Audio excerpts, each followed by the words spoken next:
Hi friends, once again welcome back to our spoken English learner channel. इस channel में हम आपके लिए इंग्लिश के न्यू रूल्स को वन शॉर्ट टॉपिक में लेकर आते हैं जो कि आपके लिए हेल्पफुल होगा इन योर कम्युनिकेशन स्किल में, in English language and written skills में भी आप अपनी ग्रामेटिकल एरर को इंग्लिश के आसानी से समझकर इसको इम्प्रूव कर सकते हैं। तो जैसा कि हमने पिछले वीडियो में अबाउट 3 ग्रेट वर्ड्स के बारे में पढ़ा था, जो कि था little, a little and the little and their uses, but here we will discuss about a new point that is few, a few and the few. अगर हम मीनिंग के बारे में देखेंगे तो ये फ्यू एंड लिटिल दोनों का मीनिंग सेम होता है, बट डिफरेंस क्या है गाइस? डिफरेंस ये है कि लिटिल का यूज़ होता है अनकाउंटेबल नाउन के रूप में एंड फ्यू का यूज़ होता है in case of countable noun. अब हम जानते हैं कि अनकाउंटेबल नाउन और काउंटेबल नाउन क्या होता है। काउंटेबल नाउन मीन्स जिसे हम काउंट कर सकते हैं, मे बी पर्सन, थिंग्स और many other what ever. So for example boys, class, coins, pockets, classes means जिसे हम काउंट कर सकते हैं। But in case of uncountable noun, जैसे कि हमने पिछले वीडियो में उदाहरण लिया था कि 1 glass of water, oil, pulses, so ये सब अनकाउंटेबल के नाउन में आते हैं क्योंकि हम इसे काउंट नहीं कर सकते इस टाइप का कि 1 drop water, 2 drop water and etcetera. So ये सब अनकाउंटेबल नाउन में आते हैं। और काउंटेबल नाउन जैसे कि हम बता चुके हैं, फ्यू, क्लासेस वगैरह। ओके, तो यहाँ पर few, a few and the few का यूज़ जो होता है सेंटेंस में, वो क्या का बोध कराता है? वो हमें संख्या का बोध कराता है। जैसा कि लिटिल में हम कंपैरिजन करके पढ़ेंगे तो पता चलता है कि वो मात्रा का बोध कराता था कि कितने मात्रा में है, 1 kg, 2 kg, ये सब करके मात्रा का बोध कराता था लिटिल के केस में। बट इन केस ऑफ, तो आइए देखते हैं पहले हम फ्यू के बारे में। फ्यू का मीन्स सेम होता है जैसा कि कुछ नहीं, और इसका यूज़ भी एज अ नेगेटिव फॉर्म में करते हैं। मीन्स हम इसे ना के बराबर भी सपोज कर सकते हैं। For example, there are few boys in the class means class में बहुत ही कम, कुछ नहीं के बराबर लड़के हैं।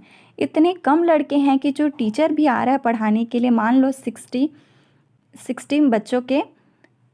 बच्चों का एक क्लास बना हुआ है जिसमें ओनली 1 और मे बी 2 बॉयज़ प्रेजेंट है, उसको हम कहेंगे as a type there are few boys in the class. Means इसमें इतने ही बच्चे हैं जितना कि टीचर भी उसको नहीं पढ़ा सकता, आज छुट्टी है भाई बोल देगा। ठीक है, तो ये कुछ नहीं के बराबर है। सेकंड एग्जांपल में देखते हैं, there are few coins in the pocket.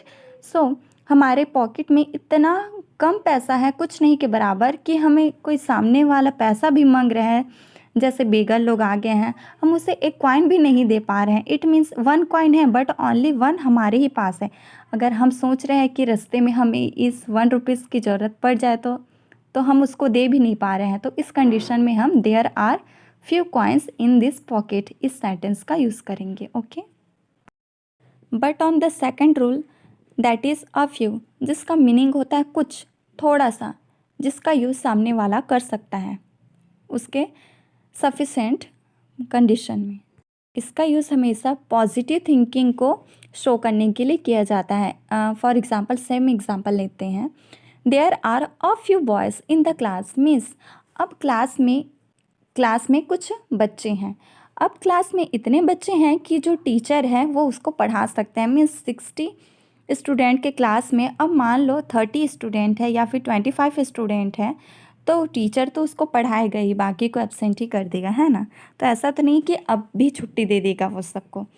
तो इस कंडीशन में हम ये वाला सेंटेंस लिखेंगे, there are a few boys in the class. And on the second sentence, there are a few good books in the library means library में कुछ अच्छे बुक्स हैं। अब लाइब्रेरी है, इट मीन्स वहाँ पे तो ढेर होंगे किताबों और बुक्स के, तो वहाँ पे ये बता रहे हैं कि कुछ कुछ बुक ही हैं जो उसमें से बेस्ट हैं, बहुत अच्छे हैं, ये बता रहे हैं। अब हम यहाँ ऐसा नहीं लिख सकते जैसा कि there are few good books in the library means library है मीन्स तो अच्छे बुक्स तो होंगे ही। कोई भी जो लाइब्रेरियन है वो कुछ गंदा बुक्स रखने की तो कोशिश करेगा नहीं, मीन्स उसके पास तो कुछ बेटर क्वालिटी के बुक्स होंगे ही। तो इस कंडीशन में हम फ्यू का ओनली यूज़ करेंगे तो ये रॉन्ग हो सकता है।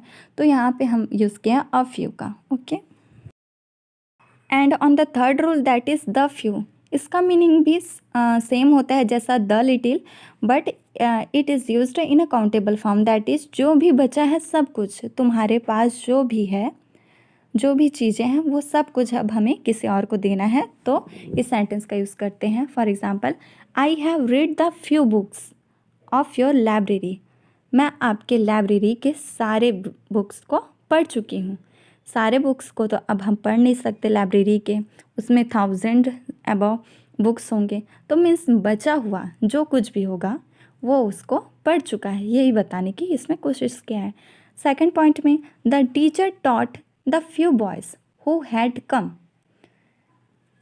टीचर ने, शिक्षक ने उन्हीं स्टूडेंट को पढ़ाया जो भी वहाँ पर आए थे और बचे हुए थे। ठीक है, तो इन सब सेंटेंस से हमें यहाँ भी पता चलता है कि few, a few and the few का यूज़ ओनली डिपेंड्स करेगा मीनिंग ऑफ द सेंटेंस के। ठीक है, तो सेंटेंस किस कंडीशन पे फॉलो कर रहा है, किस कंडीशन में वे पकड़ रहा है, उसको हमें देखना है और इन तीनों का यूज़ करना है।